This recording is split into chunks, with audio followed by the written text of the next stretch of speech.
देख रहे हैं एनबी न्यूज और मैं हूं आपके साथ काजल ठाकुर। आज बड़ी खबर में 3 बड़ी खबरें आपको बताएंगे। सबसे पहले आपको बताएंगे कि पश्चिम बंगाल के चुनाव में कैसे घमासान मचा हुआ है। उसके बाद आपको बताएंगे कि फिल्मी सितारों की सच्चाई कैसे आयकर विभाग के सामने एक एक करके लगातार आ रही है। और अंत में यह भी आपको बताएंगे कि कैसे रूसी वैक्सीन को भारत में तीसरे टीके के रूप में मंजूरी मिल सकती है, लेकिन शुरुआत बंगाल से। पश्चिम बंगाल विधानसभा चुनाव 27 मार्च से 8 चरणों में होने वाले हैं। चुनाव से पहले जहां एक तरफ नेताओं का एक दूसरी पार्टी में आना जाना लगा हुआ है, तो वहीं वो अलग अलग तरीकों से लगातार सुर्खियों में बने हुए हैं। ऐसे ही टीएमसी से बीजेपी में शामिल होने वाले नेता हैं सुशांत पॉल ने पश्चिमी मिदनापुर की रैली में शुभेंदु अधिकारी के सामने कान पकड़कर उठा बैठक लगाई। आपको यह भी बता दें कि सुशांत ने 1998 में बीजेपी ज्वाइन की थी, लेकिन वो साल 2005 में तृणमूल कांग्रेस में चले गए। और इसी बीच टीएमसी विधायक के नमक हराम वाले बयान पर भी बवाल मचा हुआ है। शिकायत करने बीजेपी चुनाव आयोग तक पहुंच गई है। दरअसल हमीदुल रहमान ने कहा है कि चुनाव के बाद उन सभी से मिलूंगा जिन्होंने धोखा दिया है। बेईमान लोगों को किसी भी हालत में नहीं बख्शा जाएगा, उनके साथ खेल खेला जाएगा। बंगाल की जनता किसी भी हालत में ममता दीदी को सीएम के रूप में देखना चाहती है। तो वहीं बीजेपी महासचिव कैलाश विजयवर्गीय ने कहा कि हुगली की रैली में मुख्यमंत्री ममता बनर्जी के बाद तृणमूल विधायक ने यह भी कहा कि हम तो खेल करेंगे। खेल क्या होता है, मतलब पोलिंग बूथ पर कब्जा, मतदाताओं को डराना, निष्पक्ष चुनाव ना होना, ये सब खेल करने की कोशिश टीएमसी करना चाहती है। और इसी बात को ध्यान में रखते हुए हमने सारी जानकारियों को चुनाव आयोग तक पहुंचा दिया है। और इसी तरह का भड़काऊ भाषण देने वाले नेताओं पर अब बड़ी कार्रवाई होगी। तो पश्चिम बंगाल में चुनाव है, उसको लेकर सीबीआई की एंट्री हो चुकी है। चुनाव आयोग पर लगातार सवाल उठाए जा रहे हैं।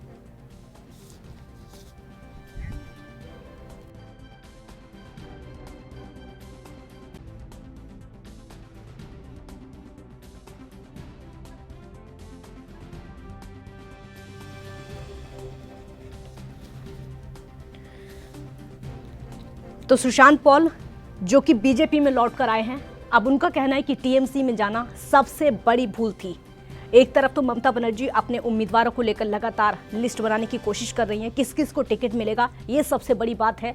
वहां पर उम्मीदवारों की टेंशन बड़ी हुई है, कौन कौन चुनावी बाजी में शामिल होंगे। लेकिन वहीं दूसरी तरफ सुशांत पॉल का कहना है कि टीएमसी में जाना सबसे बड़ी भूल थी।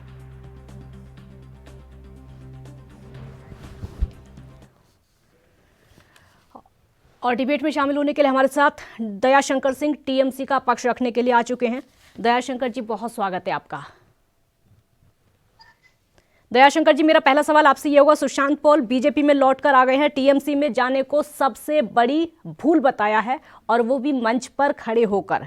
सबसे बड़ी भूल बताना, आप समझ रहे हैं किस तरीके से पार्टी की फजीहत मंच पर हुई है?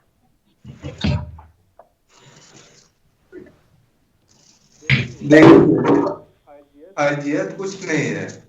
हाँ, पामेला गोस्वामी का जो लोग लेंगे ना, वो कोकीन वाला मामला, तो उन लोगों का दिमाग काम नहीं करेगा।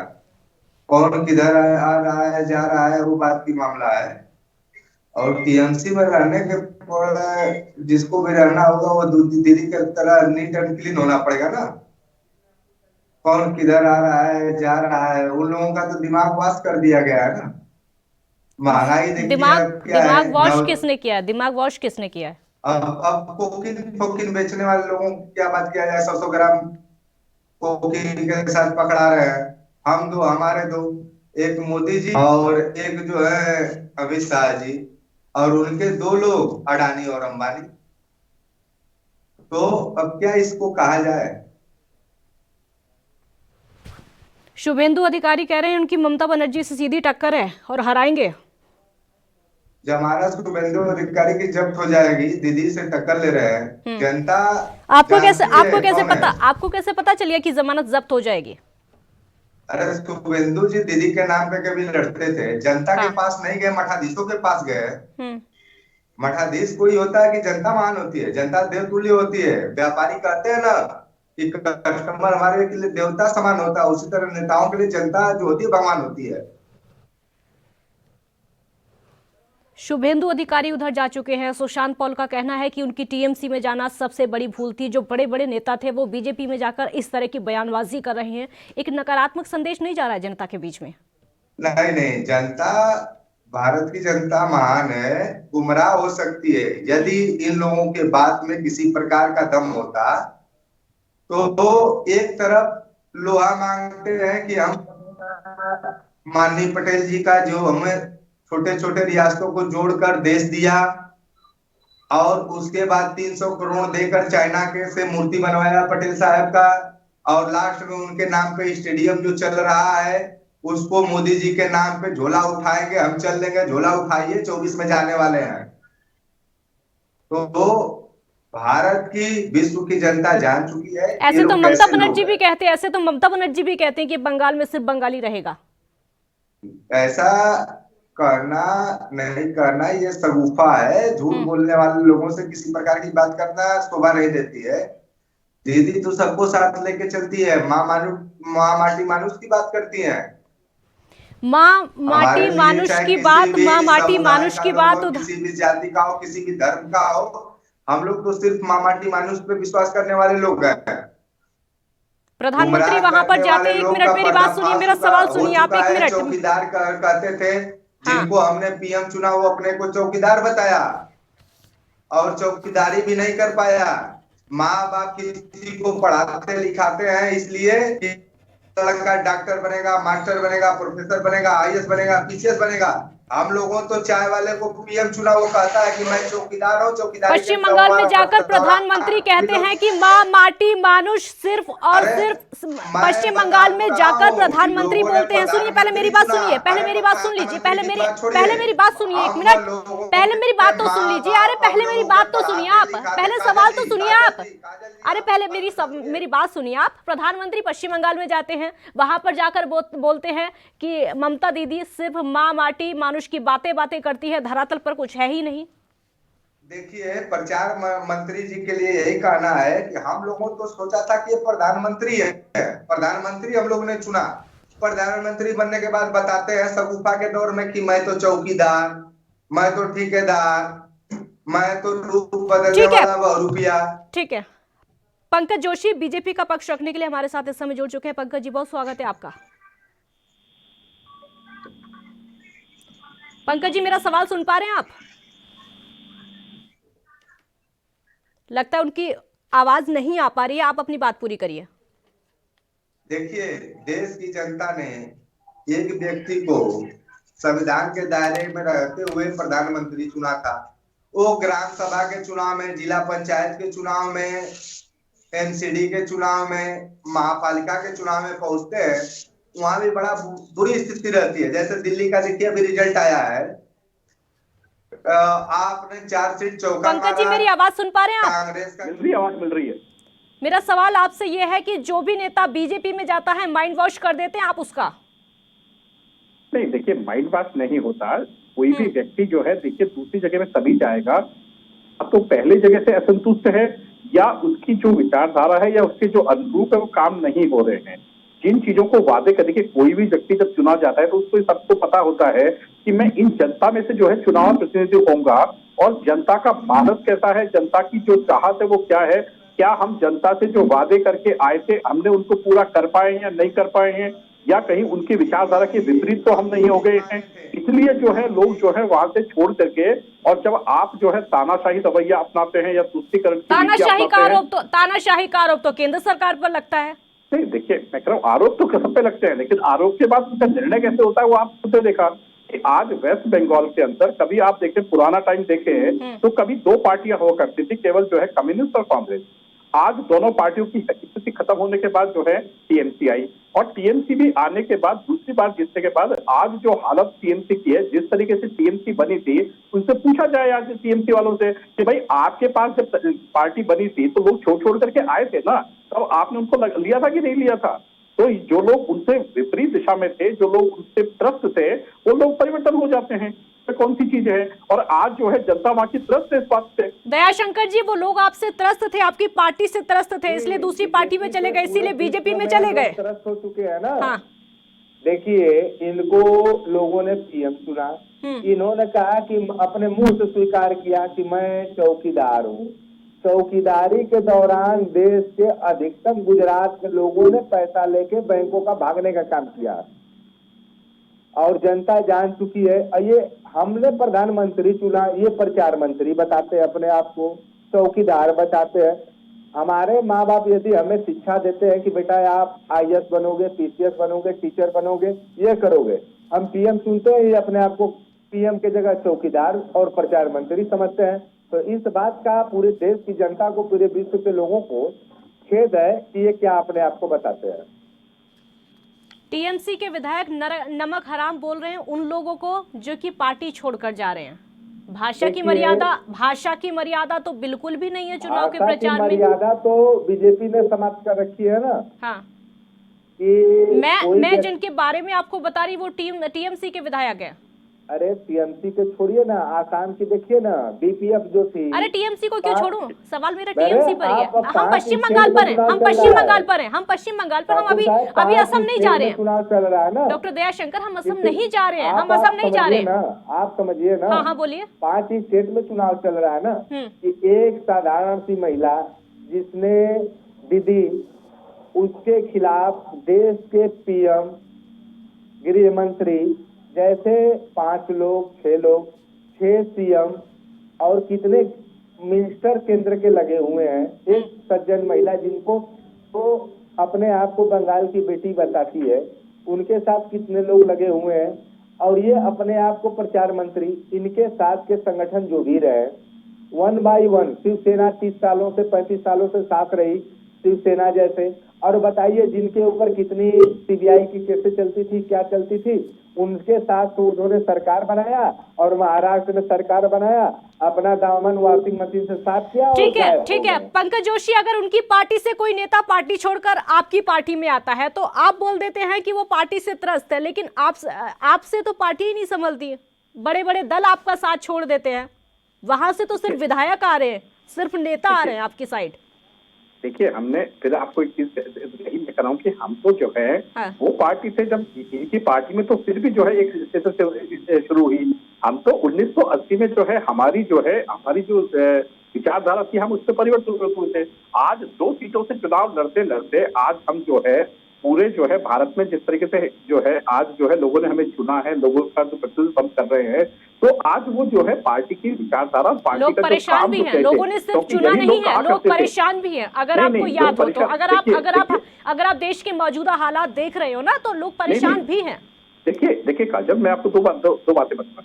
सबसे पहले मैं मुझे पूछिए कि इन्हीं लोगों ने, ममता दीदी ने पिछली बार जब चुनाव लड़ा था तब इन्होंने क्या कहा था कि ये केवल जो है जुबानी बातें करते हैं, केवल जो है राम मंदिर की बातें करते हैं, जो है कश्मीर में ये बातें करते कुछ नहीं है। अब जब चुनाव में आएंगी तो क्या कहेंगी? और इस तरीके से जो है लॉ एंड ऑर्डर की स्थिति वेस्ट बंगाल में है, अभी बहुत बड़ी बात तो नहीं है। पंकज जोशी, पहले मेरी बात सुनिए, आप क्या, एक मिनट, आप कह रहे हैं कि इस बार ममता बनर्जी आएंगी तो क्या कहेंगी? वो कह तो रही है कि बीजेपी ने चुनाव आयोग से कहकर 8 चरणों में चुनाव कराए हैं, चुनाव आयोग बीजेपी के इशारे पर काम कर रहा है, बीजेपी को डर है इसीलिए वहां पर सीबीआई को भेजा जा रहा है, ईडी का सहारा लिया जा रहा है। कह तो रही है ना उनके पास मुद्दे। देखिए, मैं यही कह रहा हूँ, यदि जब ये शब्द जो है, मैं यही कह रहा हूँ कि जब ये चीजें थी तो आप मुझे बताइए कि इन्होंने इन चीजों को कहा, उसके बाद स्थिति क्या बनी? क्या आज जो है किसी भी व्यक्ति के पास में लगातार ये 2014 से कह रहे हैं, मैं कह रहा हूं कि 2014 से पहले कितने लोग जेल गए थे? और खुद ममता बनर्जी के जो लोग थे, ममता बनर्जी जो छोड़ के आई थी इस पार्टी में, उसने क्या कहा था? डॉक्टर दयाशंकर आपका जवाब दे रहे हैं, ठीक है? मैं एक मिनट 2 मिनट बताता हूँ, 2 मिनट। हाँ बोलिए। डॉक्टर दयाशंकर जी कह रहे थे कि लोग चौकीदार की बातें करते हैं। 1 मिनट दयाशंकर जी, 1 मिनट सुन लीजिए, मैं बात बताता हूँ आपको। सुन लीजिए पहले उनको। किसको जेल भेजा, कितने लोगों का पेट्रोल 35 रुपया लीटर मिलेगा? पेट्रोल पे ये 60% लोग लेते हैं। जीएसटी लागू होने के बाद इन्होंने कहा जीएसटी के बारे में तो ज्ञान नहीं है, 100 चेंजेस कर चुके हैं ये लोग, लेकिन 60% ये लोग पेट्रोल पे लेते हैं केंद्र में बैठ के, 56% डीजल पे लेते हैं। यदि ये लोग सुधर जाए तो महंगाई देश की बहुत ही न्यूनतम स्तर पे आ जाएगी। लेकिन इन लोगों को पता नहीं, जीएसटी के बारे में जानकारी नहीं थी, नोटबंदी के बारे में जानकारी नहीं थी, महंगाई के बारे में जानकारी नहीं थी। ये लोग नकल मारने वाले लोग हैं, इनको कुछ भी नहीं पता है। ठीक है, आपका जवाब दे रहे हैं पंकज जोशी, आपका जवाब दे रहे हैं। उनको क्या पता है और क्या नहीं पता है वो सुन लेते हैं, हम बताते हैं। दयाशंकर जी जो है, मैं कह रहा हूँ कि आज से पहले जब जो ममता दीदी जब केंद्र में थी तो लोग जो है गेहूं के लिए भी जो है बाहर पहुंचाया करते थे लेने के लिए। आज हम पूरे विश्व को जो है वैक्सीन से लेकर के हमने आज तक कोई अनाज नहीं मांगा। 11 महीने की सरकार लगातार जो है एक एक दाना जो है सब राज्य तक पहुंचाती रही। ये हमारे यहाँ के लोगों का जो है परिश्रम है। इसकी जो है जिस तरीके से आप बात कर रहे हैं वो चीज नहीं है। इन चीजों को लेकर के केवल आप जो है जिस तरीके से तुष्टीकरण की नीतियां हैं, जिस तरीके से हिंसा की नीतियां हैं, शुद्धिकरण की नीति तो बीजेपी भी करती है। शुद्धिकरण की नीति तो बीजेपी भी करती है। देखिए मैं कह रहा हूँ हिंसा भी करती ना, हिंसा पे विश्वास नहीं रखते ना इन लोग को कहते हैं ना हिंसा पे। हमने बताइए, मुझे बताइए कहाँ हिंसा रखी? आज तक जो लोग हिंसा करते थे, मुझे बताइए कभी भी जो है राम मंदिर के नाम पर कितनी हिंसा हुई, 370 के नाम पर कितनी हिंसा हुई, बाकी नामों पर कितनी हिंसा हुई? पंकज जोशी वो आपसे सवाल पूछ रहे हैं, एक मिनट पंकज जोशी जी वो आपसे सवाल पूछ रहे हैं कि आपने युवाओं के लिए क्या किया है, उनको रोजगार दिया है, किसानों के लिए क्या किया है। किसान दिल्ली की सीमाओं पर बैठे हैं और वहां पर आप पश्चिम बंगाल में जाकर किसानों से बड़े बड़े वादे करते हैं। क्या किया है आपने? केंद्र की सरकार ने यहाँ पर कुछ नहीं किया, लेकिन पश्चिम बंगाल में सिर्फ वादे किए जा रहे हैं। देखिए पूरे देश के अंदर किसानों को 6,000 रुपए जो है उनके सम्मान निधि में पहुंच रहे हैं कि नहीं पहुंच रहे हैं? दूसरी बात, जिस तरीके से किसान दिल्ली की सीमाओं पर बैठे कि नहीं बैठे हैं? किसान दिल्ली की सीमाओं पर बैठे कि नहीं बैठे हैं? नहीं, मैं बता रहा हूँ ना, उसमें कितने किसान और कितने आप जैसे लोग थे वो सब पता चल रहा है ना, कहाँ से लोग गए थे सब पता चल रहा है धीरे धीरे। और जब सीबीआई आती, मुझे बताइए कि जिस टाइम पर जो है इससे पहले सरकार थी उस टाइम माननीय सुप्रीम कोर्ट ने क्या कहा था, लेकिन आप तो सुप्रीम कोर्ट को भी नहीं मानते हैं। आपने तो सुप्रीम कोर्ट की भी जो है उठा करके मना कर दिया कि यहाँ पर नहीं आने देंगे, यहाँ पर हम जो है किसी संवैधानिक संस्था को नहीं। अभी जो है इन्होंने जो है चुनाव आयोग के ऊपर प्रश्न उठाए थे, ये वही प्रश्न है जिस तरीके से सवाल तो उठेगा ना। पंकज जोशी पहले मेरी बात सुनिए, 8 चरणों में चुनाव कराने की क्या जरूरत थी? क्या जरूरत थी 8 चरणों में चुनाव कराने की? कम में भी कराया जा सकता था, सवाल नहीं उठते। चुनाव आयोग पर भी सवाल नहीं उठते, बीजेपी पर भी सवाल नहीं उठते। मुझे बताइए जब आज वहां कार्यकर्ताओं की हिंसा में लोग मारे जा रहे हैं तो क्या लगता है आपको? मुझे बताइए कहाँ होता है, सही बताइए मुझे। जो राष्ट्र इतना अच्छा राष्ट्र है, जिस राष्ट्र ने सभ्यता दी, जिस राष्ट्र ने संस्कृति दी, जिस राज्य ने सब कुछ दिया, उस राज्य में हिंसा रविंद्रनाथ टैगोर। डॉक्टर दयाशंकर, अगर पश्चिम बंगाल में हिंसा होती है, अगर पश्चिम बंगाल में हत्याएं होती हैं, तो आरोप सीधा टीएमसी पर क्यों लगता है? डॉक्टर दयाशंकर, अगर पश्चिम बंगाल में हत्याएं होती है, खासकर चुनाव के समय में, आरोप सीधा टीएमसी पर क्यों लगता है? हर बार टीएमसी पर आरोप लगता है। जांच का विषय है। इनके तो जहाँ राज्य है पुलिस वाले भी सुरक्षित नहीं है। 8 पुलिस वालों की हत्या कर दी जाती है। महिलाओं का रेप करने के बाद पश्चिम बंगाल में बीजेपी कार्यकर्ताओं की हत्या किसने की? उनके गार्जियन पश्चिम बंगाल में बीजेपी कार्यकर्ताओं की हत्या किसने की है? तो लाश को रातों रात जला दिया जाता। इसके बाद एक महिला का ताजा प्रकरण है 2-3 दिन का। महिला ने एफआईआर कराया, उनके पिताजी ने एफआईआर कराया या उस पर जांच करने की बात। आपसे पश्चिम बंगाल को लेकर सवाल पूछा जा रहा है तो आप हाथरस पर पहुंच रहे हैं। एक मिनट, आपसे पश्चिम बंगाल को लेकर सवाल पूछा जा रहा है, हाथरस क्यों जा रहे हैं आप? पहले ये बताइए, आप पश्चिम बंगाल को लेकर सवाल करिए ना। देखिए आप ठाकुर साहब, आप समझिए पूरा देश हमारा है। भाजपा एक राष्ट्रीय पार्टी है। जनता ने कभी इनके ऊपर विश्वास किया था, इनको देश का कमान सौंपा, अधिकतम प्रदेशों का कमान सौंपा। हम लोग तो एक स्टेट में चलते हैं, ये अपने जहाँ सरकारें वहाँ का पहले जवाब तो विस्तार आप भी करिए, पार्टी का विस्तार आप भी करिए, मना किसने किया? पार्टी का विस्तार करिए ना। बात करते हैं, देश को कंगाल कर दिए। अगर इनको पता होता कि इतने नोटबंदी के बाद, लॉकडाउन के बाद, देश की आर्थिक स्थिति के डूबने के बाद, इनकी जीडीपी माइनस जाने के बाद, उसके बावजूद जो है बंगाल की आर्थिक स्थिति जो है, देश की आर्थिक स्थिति लगभग दुगनी है। तो जोशी साहब इस तरह की बातें नहीं करती। तो अब तो शर्म करो, क्यों जनता को, लोगों को गुमराह कर रहे हो? जनता समझदार है, चुनाव के वक्त मत करो, माइंड वॉश मत करो। ये क्या है, पामला क्या कर रही है, पामला क्या करवा रही है, ये सब कोकिन बंद करो। माइंड वॉश लोगों का मत करो, वॉशिंग मशीन बंद करो। माइंड वॉश की बात उन्होंने नकार दी और मेरे सवाल का आप जवाब नहीं दे रहे हैं। अगर पश्चिम बंगाल में बीजेपी कार्यकर्ताओं की हत्या होती है तो टीएमसी पर आरोप क्यों लगता है? ये लोग आरोप लगाने वाले लोग हैं ना, इनके यहाँ 8 पुलिस वालों की हत्या कर दी जाती है, जो व्यक्ति आत्मसमर्पण करता है, गाड़ी पलट जाती है, तो बहुत सी बातें हैं। इनसे क्या बयान किया जाए? ये लोग झूठ बोलने वाले लोग हैं, जुमलाबाजी वाले लोग हैं। पंकज ये तो जोशी, पहले सिर्फ और ये सिर्फ पता जुमलेबाजी का है। आरोप लगता है मोदी सरकार पर। नहीं, इन्होंने कहा गाड़ी पलट जाती है और जो है एनकाउंटर में मारे जाते हैं, क्या उनके पक्ष में है क्या? पहले बताइए। और दूसरा जो है, मुझे देखिए ये परेशानी ये है टीएमसी की कि अभी तक उनके सामने केवल दो दल हुआ करते थे, वाम दल और जो है कांग्रेस। अब उनको लगा है कि भारतीय जनता पार्टी वहां पर है, क्योंकि इसको लगता था कि ये एक भारतीय जनता पार्टी तो एक जो है नॉर्थ किसी लोकतंत्र के जो है लोगों की पार्टी है। लेकिन अब जब उनको लगने लगा है कि कहीं ना कहीं आपके अस्तित्व में प्रश्न उठने लगता है, कहीं उठता है, तो आप जिस तरीके की घृणित राजनीति करने पर आए हैं डॉक्टर साहब, उससे काम नहीं चलेगा। कम से कम आप जो है बाकी दूसरों को छोड़िए, पहले अपने लोगों को संभालना चाहिए। अपने लोग यदि छोड़ के जा रहे हैं तो उस पर विचार करना चाहिए। आप भी उसी विचारधारा पर चल रहे हैं जिस विचारधारा पे दीदी चलती तो वो हुई विचार आई तो है। कर रहे हैं ना, विचार कर रहे हैं, वो विचार कर रहे हैं। जो जा रहा है छोड़कर चला जाए, उनको कोई फर्क ही नहीं पड़ता। दूसरे उम्मीदवार बहुत है, उम्मीदवारों की कमी थोड़ी है।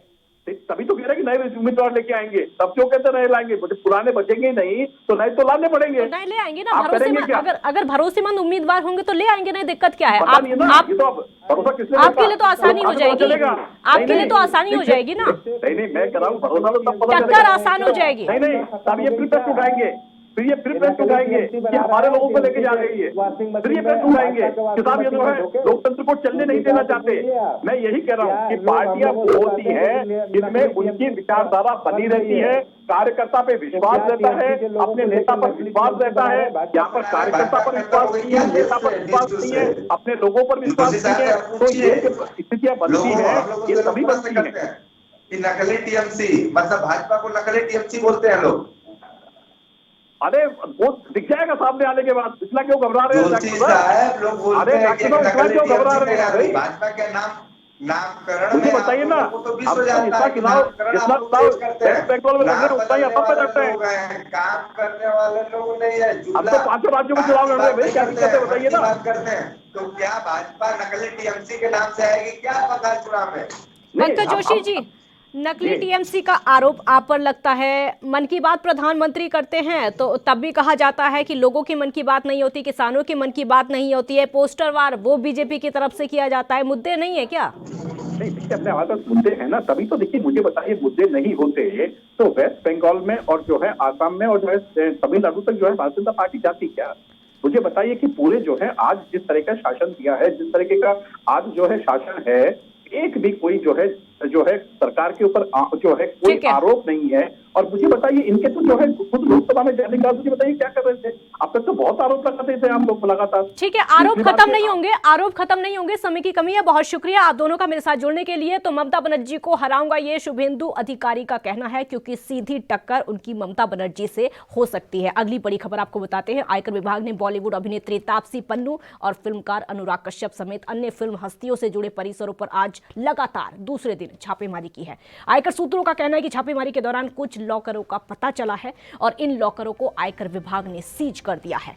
इस कार्रवाई पर सीबीडीटी यानी केंद्रीय प्रत्यक्ष कर बोर्ड ने कहा है तकरीबन 300 करोड़ रुपए के कथित संदेहास्पद रकम के बारे में अधिकारी जवाब नहीं दे पाए हैं। 5 करोड़ कैश के लेन देन और 20 करोड़ रुपए के बोगस लेन देन का भी पता चला है। सीबीडीटी ने कहा है कि प्रोडक्शन हाउस के शेयर लेन देन में हेराफेरी से संबंधित साक्ष्य भी मिले हैं। 350 करोड़ रुपए की टैक्स गड़बड़ी का पता चला है। अभिनेत्री तापसी पन्नू के नाम पर 5 करोड़ की कैश की पर्ची बरामद की गई है। इसकी जांच की जा रही है। इससे पहले अधिकारियों ने यह भी बताया था कि छापेमारी फैंटम फिल्म्स के खिलाफ कर चोरी की जांच का एक हिस्सा है, तो टैक्स को लेकर ये छापेमारी की जा रही है।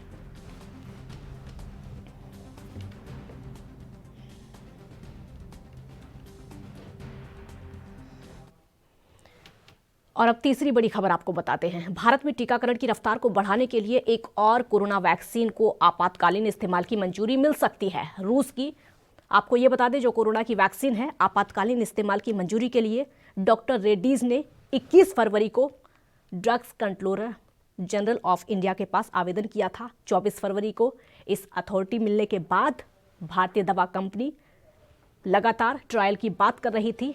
अंतरिम डेटा दे दिया गया था, उसके बारे में बात की गई थी और इस विषय पर विशेषज्ञ समिति देश में वैक्सीन के आपातकालीन इस्तेमाल को मंजूरी देने को लेकर अहम फैसला हो सकता है।